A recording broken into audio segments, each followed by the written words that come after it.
Hi there, my name is Steven, and if you haven't seen the channel before and you don't know my background, I'm a senior software engineer and architect. I've been in the industry for over a decade, mainly as a .NET developer, but I've worked in big systems, small systems, for big companies, small companies. I've worked in a bunch of different tech stacks, and I have exposure to a ton of different kinds of infrastructure. I have a lot of experience, I've been through a lot, and a little while back I decided to record a video on my reaction, response, breakdown, analysis, and expounding on Silicon Valley Episode 1 from Season 1. I found a lot of really interesting things that were very accurate to the industry, hyperbolized to a degree, but not super far out of the realm of reality. So I decided, since I got such a great response from you all on Episode 1, let's take a look at Episode 2. And if there are any other clips from the show that you want me to react to, respond to, answer questions about, feel free to hit me up and let me know in the comments. Let's dive in.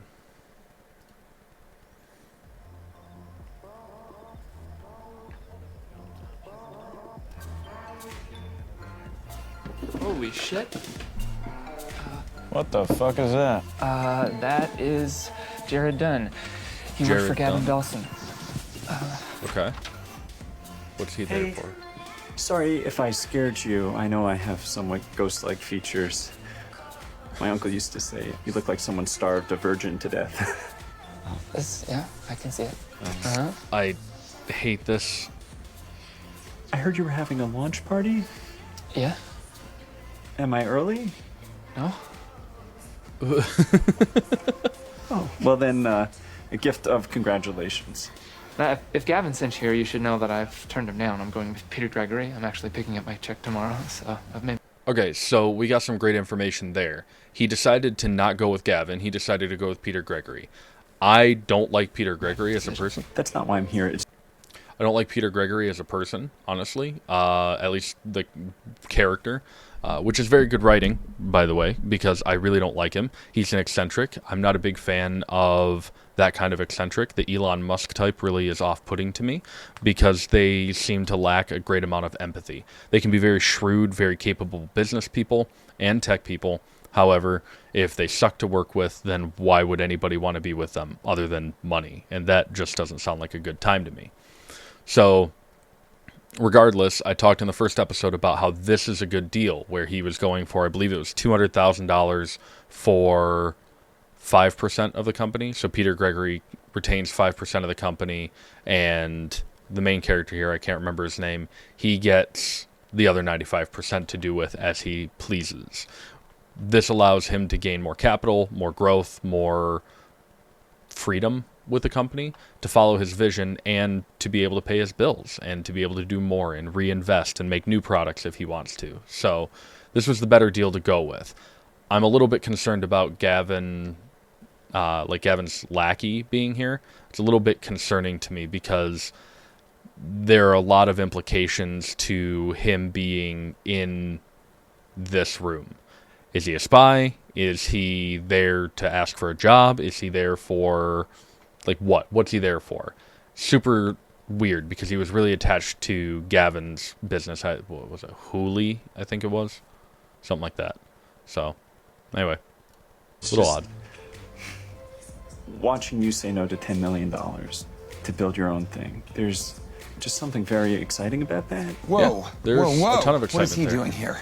Hey, this is a private party, buddy. I'm gonna have to ask you to leave. It's really Oh, private. I didn't There's mean- You know, in the nobody state there. of California, you can kill a man for entering your house without permission. Okay, I understand.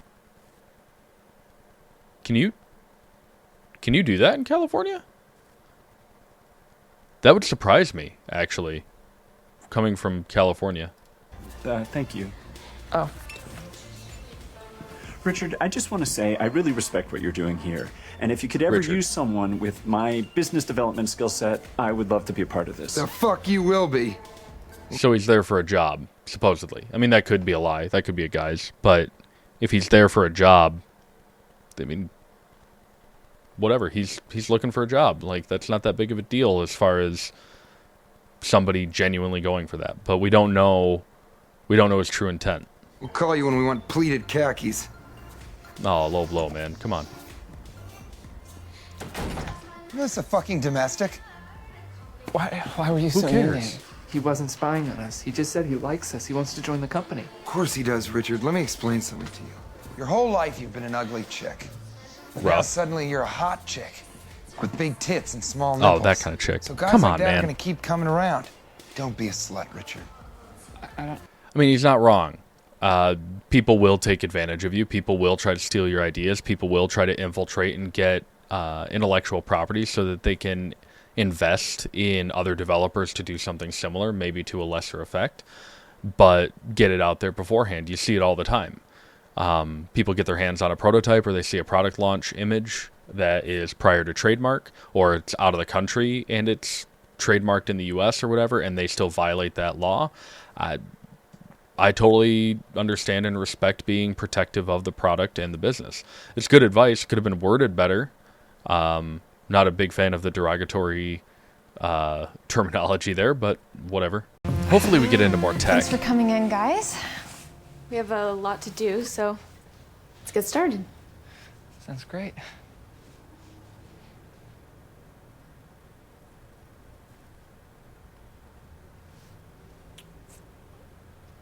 Me? Okay. Well. Okay. This is not an uncommon thing.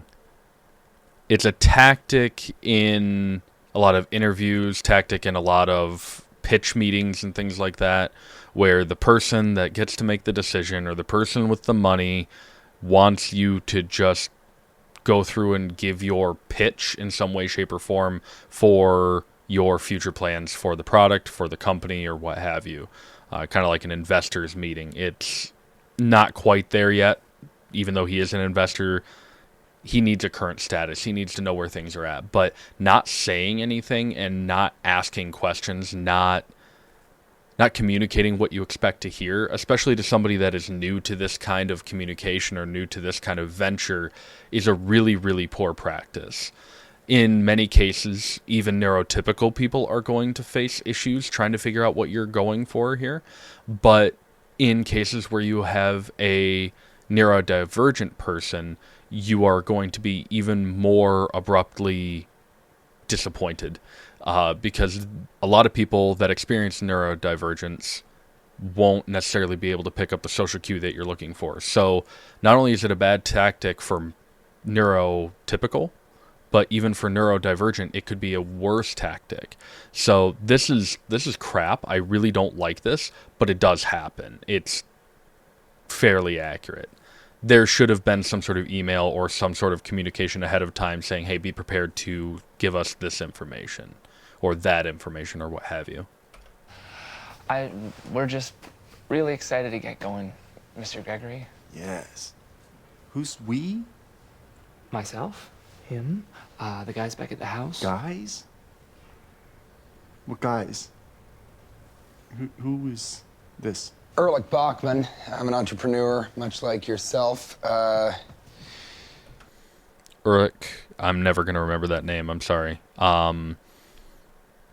Yeah, this is a conversation that should have been had before the investment was made. This kind of spur-of-the-moment stuff, I'm sure does happen, but typically there's conversation before the money is handed over. It comes down to how many people are going to be on the team. Is it just you? What technology are we using? What is our expected release date? Do we have one? How do we get to one if we don't? Things like that. Who's our target demographic? Where are we going with this? And that would all be had prior to an agreed upon amount or paperwork that would suggest as much. Richard actually developed Pied Piper while residing in my incubator, so as per our agreement, I own 10% of the company. I'm paying you $200,000 for 5%, yet you're giving this man twice that in exchange for a futon and some sandwiches? Actually, sir, my tenants provide their own food and... What other bunk beds. percentages have you apportioned? Can I see your cap table, investment deck, business plan, or any other relevant paperwork you may have prepared? So he probably doesn't have that information. Just saying. A lot of tech starts out as, I have an idea, I kind of want to do it, and I'm learning as I go, so I might as well roll with it. And they build the product out, and then somebody tells them, hey, this is a really good idea, a really cool program, you should try to sell it. And then you have to come up with what are the actual costs, how is it going to scale. You have to come up with all of this stuff. This, again, should have been in an email ahead of time before they had this in-person meeting so that nobody's time is being wasted. This is a really bad look across the board. Heard? I just was under the impression that we would just be coming by and saying hi, to pick up the check. And I just didn't know that any of that stuff was due yet. Due? Okay. So he hasn't gotten the money yet. This is just him coming in to get the check. And he is still very much in the mentality of this is an assignment. Like Peter Gregory is his mentor or his professor of some sort. Yeah, not unrealistic.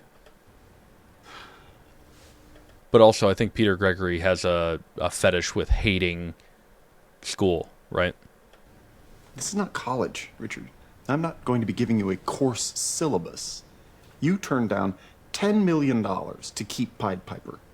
What did you give up that money for? What is this company?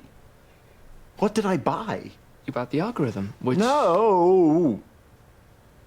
The algorithm is the product of the company. Yeah. I know that. What I'm asking about is the company itself. Who is it?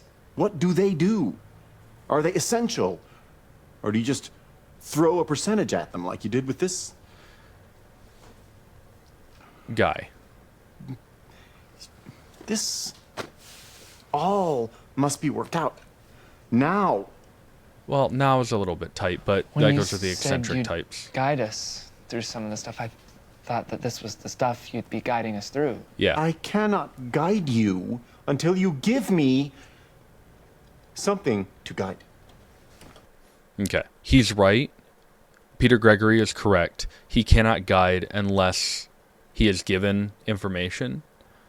But he knew that he was getting into bed with somebody that had never been an entrepreneur before. It was very clear from the elevator pitch outside of the TED Talk that he was not a seasoned business person.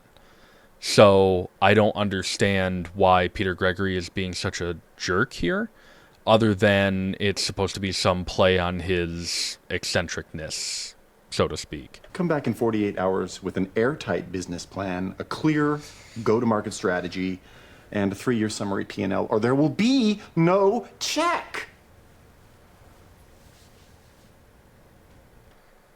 That is all very reasonable stuff to be requesting. That secures what his investment is, and he has every right to back out of the investment because they don't have a full contract at this point. 48 hours is a very short amount of time to crank all of that out, especially for a 3-year profit and loss projection. That's a lot for one person. And thankfully he's not one person, but it's a lot. So we see here in this freeze frame that he's looking at Wikipedia for business plans to see what this is and how to write one. And they can be really extensive. I've written, I want to say 14 business plans in my time, and probably more than that actually now.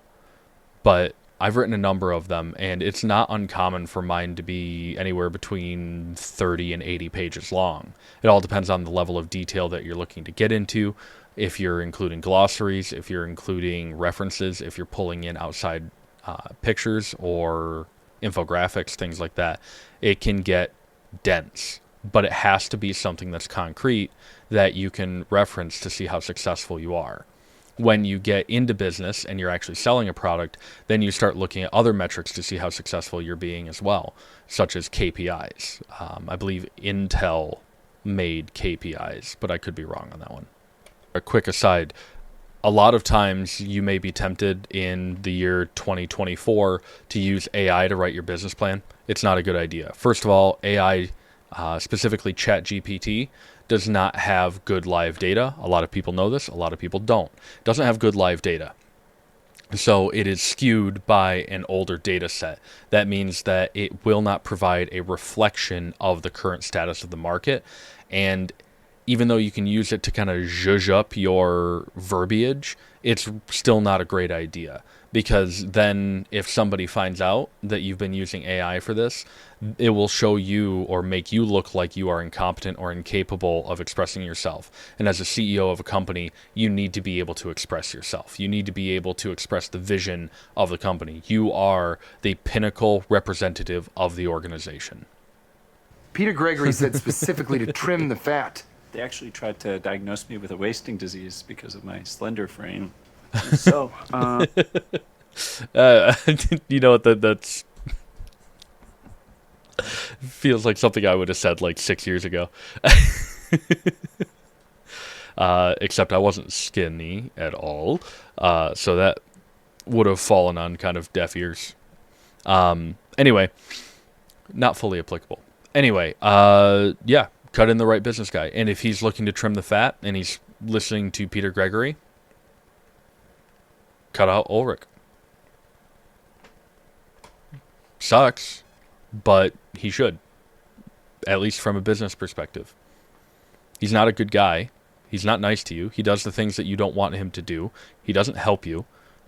He saps your resources, and all around, he's bad for morale. I ironed out our customer acquisition strategy, and I wrapped our financials. I did a DCF valuation. Most VCs can't even do that math, but something tells me Peter is different. I think we can jump into the one-on-ones with each team member to see if I can defend our cap table. Okay. But first, if you don't mind, I'd like to use the restroom. Yeah. Well, you don't have to ask permission to do that. Why have you not gone since you've been here? I have not. Well, go. I mean, Okay. go. Okay, so first of all, I was right. It was Hooli. Woo! I recorded that the first video, so long ago. I don't understand anything that he said. I know enough about the business stuff to be a working class business guy. I am not a high level business person. I've worked alongside CEOs. I've worked alongside VPs. I've worked with incredibly powerful people inside of companies. But that doesn't mean that I understand all the jargon. That's why we have specialties. I'm a specialist in software engineering and architecture, technically. More so architecture, but anyway. I'm not a business person, so I don't know all of those terms necessarily. I don't know if they're just BSing for the script reasons. Based on the content of the tech from the first episode, I imagine that they probably didn't fall too far away from what was actually supposed to be said there. Thanks for sitting down like this, Guilfoyle. We know it's kind of a little weird. So, can you kind of catch me up on what you see as your role in the company? What do you do?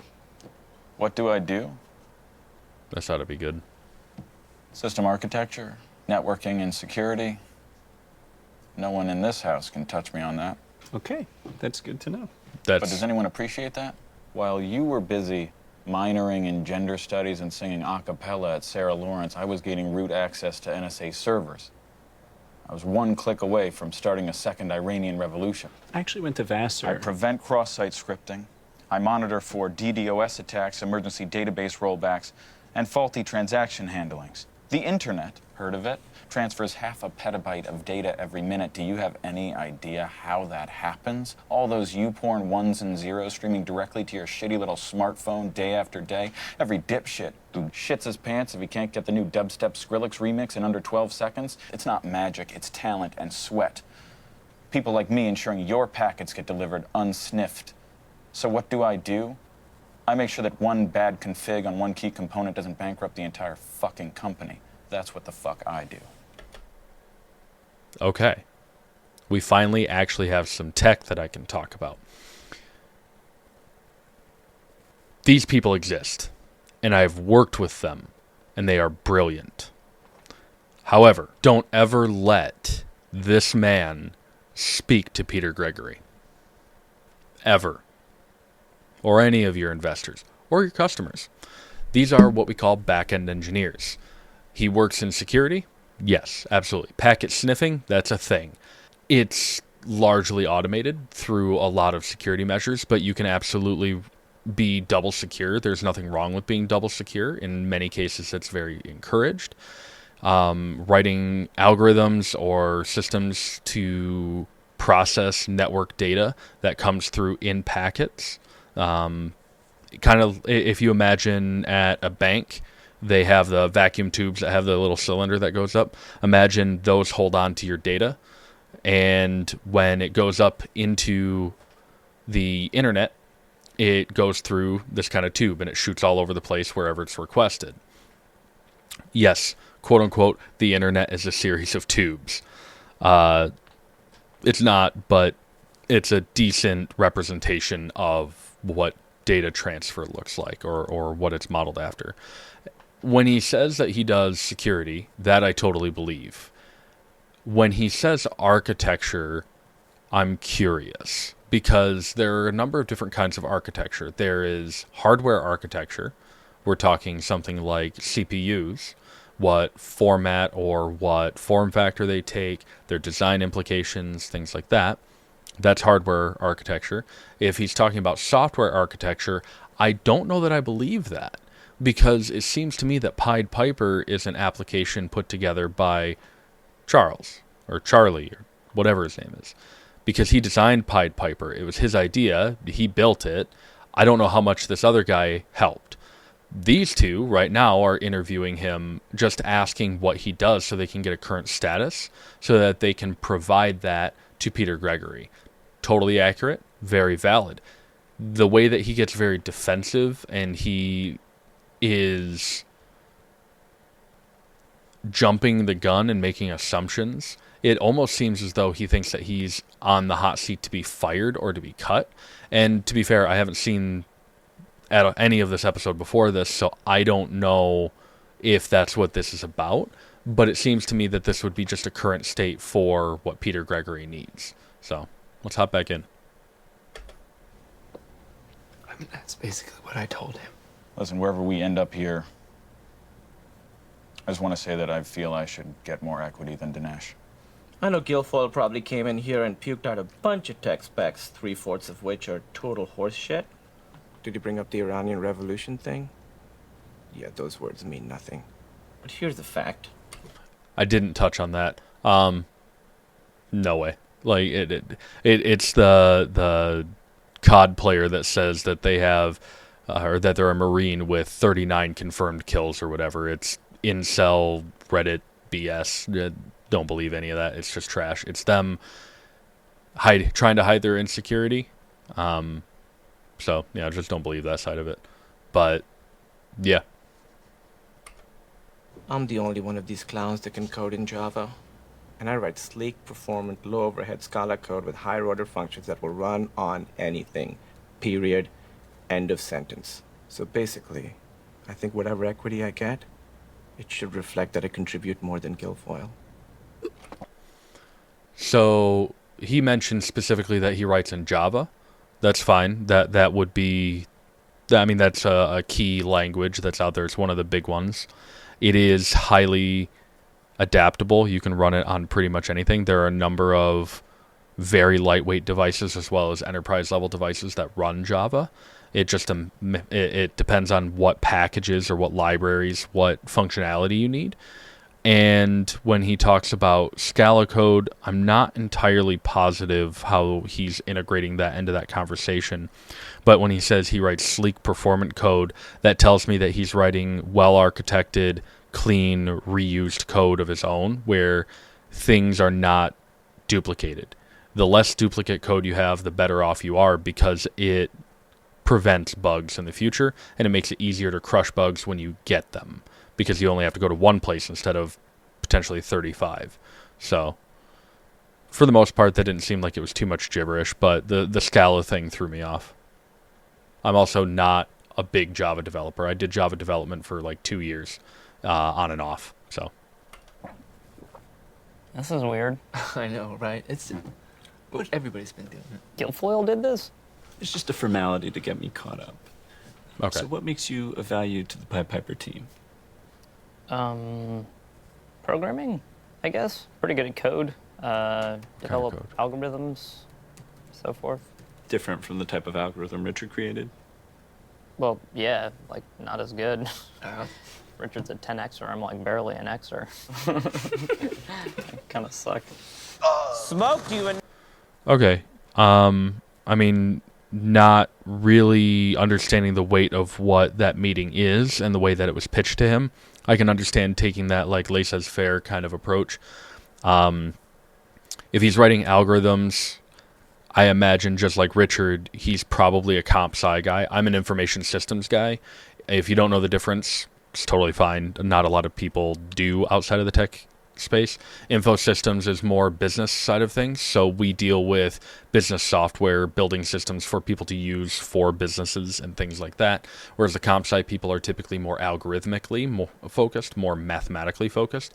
So you'll see comp sci people working a lot in embedded systems, so sensors that are used for phones, for cars, for military use, for what have you. Medical use is a great one. Probably the closest to home is the processor that's inside of your phone that processes all of the data, the inputs, the outputs, the storage, etc. is the CPU or the APU or what have you. The systems that run off of those are known as firmware, and that is oftentimes designed or built by comp sci people because it's more algorithmically focused and more streamlined focused, whereas with info systems it's more user friendly focused, and we try to drive systems or build systems off of what the comp sci guys build. So I don't see a division there that is negative. I see a division there that is, I couldn't do my job without the comp sci guys, and in many cases the comp sci guys can't get paid without having an info systems person to have a product to sell to make the money for the comp sci guys to be paid. So it's very much a symbiotic relationship. now, Don't be a dick. mushroom stamp. You're being a dick. Oh, there you go. Show that to your mom. Mushroom stamp. That's great. Hey, what do you guys think about this Jared? He's shit, right? No, he's pretty sharp. Yeah, he does shit that no one else in the house can do. Yeah, but he's a know-it-all. I mean, I don't think there's room in here for him. Well, This is an important conversation. The fact that Guilfoyle and I can't remember the other guy's name. I'm on episode 2. Cut me some slack. The fact that they both think that Jared is useful and that he does stuff that nobody else in the house can do is great. TJ's character, Ulrich, seems to be threatened by that because he has been saying for ages or kind of putting it out there that he can do all of that stuff, and he hasn't. He hasn't provided any value to them other than having the house and having Aviato as this incubator space. So it's really telling why he's getting defensive about Jared coming in and doing this work when Jared's actually really good at it. If you're starting a company and you're looking at bringing on your first employees or partners, you want a diverse group of skill sets that go into it. Figure out what your value add is to the company, and then find out what you're weak at, and then bring on people that are willing or that you can pay and are willing to be paid that amount that can perform at their strength your weaknesses. If you're good at software, you need to have probably a business person and probably a finance person, potentially a salesperson if you're not overly charismatic. If you're a salesperson and you are really good at selling product and you know somebody that has an idea, you might offer to help them out for a couple of bucks here and there or something along those lines. It's worth recognizing your strengths and recognizing your weaknesses so that you can diversify the entire team and build a well-rounded company. It will be after Richard gets rid of Big Head.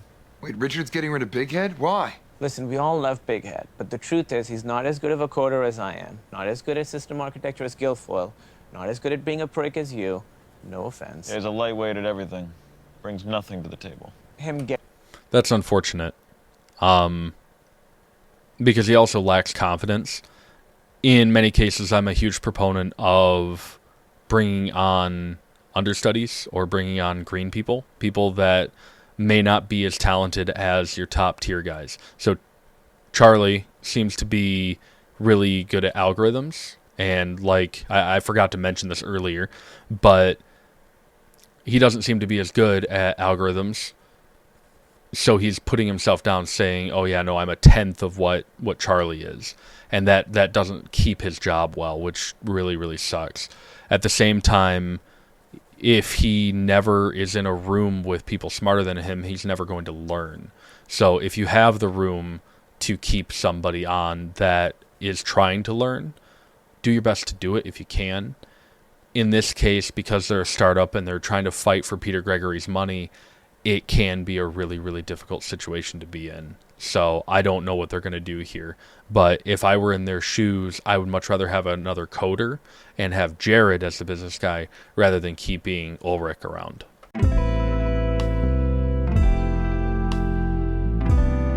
If you're ever in a position where you have to lay somebody off or let somebody go, that is an extremely traumatic experience for a lot of people. Don't do that over voicemail. Don't do it over text or email. Don't do it even over a phone call if you can avoid it. It's better to have that conversation in person, to sit down and talk. It lessens the blow, but it also gives them an opportunity to ask questions, gives them an opportunity to understand and to deal with those emotions a little bit more healthily. Not only does it help them, and I hate to go this direction because I really am pro staff member. I'm pro worker kind of thing. It helps the company avoid lawsuits or unnecessary damages from disgruntled employees, is what they're called. Those that would do harm to the business after being through a traumatic experience like that. So do your best, if you're in those situations, to sit down and talk with them. Even though it's uncomfortable and it's difficult, it's way better than the alternative. I'm a big fan of transparency. I'm a big fan of making sure that people understand where I'm coming from, and that if I have to make a hard choice, I let them know this is incredibly hard. This is not something that I enjoy doing. I hate this kind of thing, but here we are. And my hand is being forced by this factor, that factor, that factor. And don't lay people off just because you want to save a buck. I hope this is Hi, not. I'm Richard Hendricks. You what did a I'm dance, the anticipating. dancing at my house. Your ride is here. Oh, hey. Yeah. Hey. Mushroom stamp. No, come on, dude, not again. Just wanted Rough. to work with computers and get paid for it. I didn't want to end up fighting with my roommates over percentage points. So you're just gonna give up? On what? Here we go. This isn't home. As much as I've tried, it's just not. I mean, what would I have even done if I didn't have Mochaccino's card? Where would I have gone? It's fucking pathetic. Well, Mochaccino seemed to like you. I mean, she let you into her apartment. I had to give her my bike. She's just like everyone else in this goddamn valley, watching the bottom line. Fuck it, dude. I'm done here. What about Nippler? Mochaccino Yeah, shows no, her it's tits for bottom a living. line. It's Even she was uncomfortable using it. She said it was sexist. She's right. It's actually perverted. I made a perverted, sexist, useless yeah, it is. thing. It's horrific. You know? I kind of want to talk about that because, yes, it was all of those things. I was off-put by it. I laughed at it, but I was off-put by the concept of it when I saw it in the first episode. But one of the big problems with Silicon Valley as a concept, not the show, but the actual place, is, and it's not the only place, there are plenty of other tech giants. I think Austin has been upcoming in tech for quite a while. Seattle was much this way, etc. I'm sure there are more, but those are the big three so far. When you get into a situation where everything around you is about the bottom line, where everyone is about the bottom line, and you are an asset or a supposed asset of an entity that is looking to increase or improve their bottom line in any way, shape, or form, they're looking for ideas out of you, at least in startups. When you get into bigger places, they just want you to be a worker that's quiet so they can make it look like their company's growing, which is a whole different discussion. But in this case, it's really frustrating because you're pressured into having ideas. And as somebody that is not a creative in that way, I am a creative problem solver. So if you come to me with a problem statement, I'm much more able to come up with creative solutions for that problem rather than coming up with creative ideas to market as a full product. So if you say, hey, I need this thing, I can do incredible things to solve your problems. But identifying that problem is not always something that I can do. And coming up with a brand new product idea like Pied Piper or like Big Head's app or what have you is definitely not something that I'm good at. So it's worth reflecting on, but it's also a really frustrating thing because, like he said, we just wanted to work with computers and get paid for it. So, cut out Fine. Ulrich. You want me to be an asshole? I'll be an asshole. I'll be an asshole to you, and you, and you, and you, and Peter fucking Gregory. Okay? Fuck all of you. Big Head stays. You know, if I wanted to be a sellout, Good. I'd have done that already. I'd be on a beach somewhere with $10 million in my pocket. Not in my pocket, in a bank account. Okay? Yep. This is my company. It was my idea, and we do what I say. And what I say is, Jared, put Big Head in the business plan. He gets the same amount of shares as everybody else. Cut out Big Head, Ulrich. you're not going home, man. And give them all 1%. You're right, I'm not.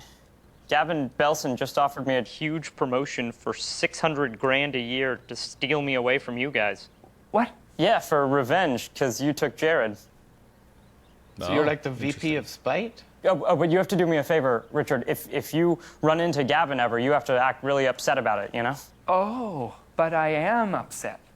Yep. Okay, what the fuck? I kind of just went out on a limb for you here, man. Sorry, man, but this is huge for me. I'm gonna move out, get my own place. In light of this new information, who gets Big Head's equity? Should I get half of The his CEO. shares? I or- do. I get it. Okay, Yes. I get all of it. Big Head, man, congratulations on the job, really. But if you'll excuse me, I have to go lock down a motherfucking business plan. Jared, you're with me. There you go. And that is exactly how good people get turned into assholes. Unfortunately, sometimes you do have to be an asshole. It's very rare. But you have to make hard decisions, and you can convey them better than what that was. But he was forced into it. He was pushed into it. He was stressed. He has a lot of inputs going on, and he doesn't have the mental capacity to handle all of that right now. He's also exhausted. And his friends are being assholes. What an asshole. Yeah. What an asshole. Also, cut out Ulrich. Get rid of Ulrich. Hello? Dude, they're taking your code apart. Yep. What? Yeah, did you give those programmer guys access to a player download or something? Did he do that? Oh, he did, They probably because hacked they the did the license prototype score. and decompiled the compression library. Well, they've got it now, man. They're gonna reverse engineer a version as close as they can without getting sued. Wait, are you sure about this? Yeah, dude, Gavin wants to beat you to market. He wants to make sure no other investor in the valley offers you a dime. I knew it. That is not good. They're calling it Nucleus, whatever the fuck that means. Shit. Sorry, Yeah. I can't be talking to you like this. I knew it. Later. Yeah. That's the way it goes. And that shows that Big Head's still his friend. Excuse me? This check is made out to Pied Piper Incorporated. Do you have an SS4? No, you don't. Is Pied Piper Corporation registered with the IRS? I can't deposit that into a personal account. I don't know. Is that something maybe you can help me with? No, sir. No, you gotta go to county clerk. Buddy, come on. Uh-huh. Yeah. Yeah. Thank Sorry. Better hurry up and set it up. Next.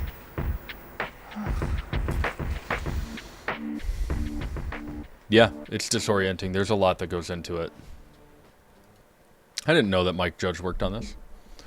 So anyway, this was a lot less tech heavy. There were a couple of bits and pieces, so I'm a little bit out of my comfort zone as far as talking about some of the details of the business side of things.